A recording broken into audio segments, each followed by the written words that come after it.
fitsiny izay afatra izay hoe aizany zonay satria dia olombelona mitovy amintsika olombelona normalna tsara ihany koa izy ireo fa varira fotsiny ihany ary mendrika ny mba iaina ny zony ihany koa ireny olona varira ireny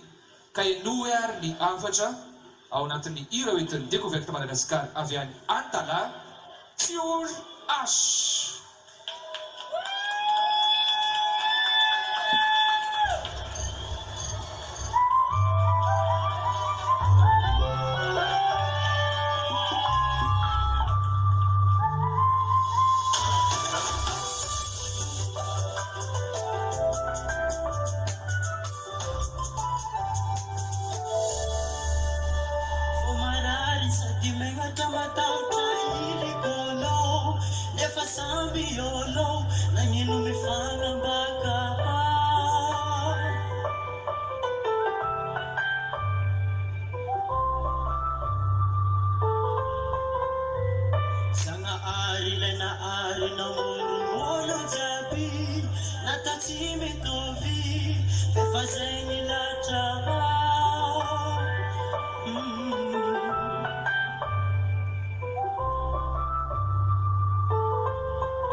Nitsangana mihitsy ireto ray aman-dreny ireto niaraka tamin'ny mpitsara iray mino fa miampita tsara ilay afatra angamba ny dikan'izay fesika izay nipita tany amin'ny farakely vela izy hitako tena misento mihitsy ianao tena mangoritsina be ohatran'ilay voalohany nahitako anao iny ihany androany tena miampita le izy matao tonga ty aminay tena hoe tera an'lay le herim-po hoe eo sy mijoro dia ity aho dia misy dia fantaro hoe misy zay tena hiderako anao manokana mihitsy ilay tanenta aloha zany dia efa tsy resako satria ny feo dia tsy lazaiko fa tsara dia tsara voafehanao tsara ilay izy mirary soa dia enganynao tafakatra any amin'ny faran'indry amin'ny tigana famaranana za anisan'ny manohana misaotra ny farakely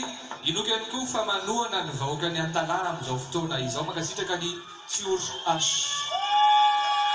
Andaontsika mba andeho fihetsika anankiray mahafinaritra be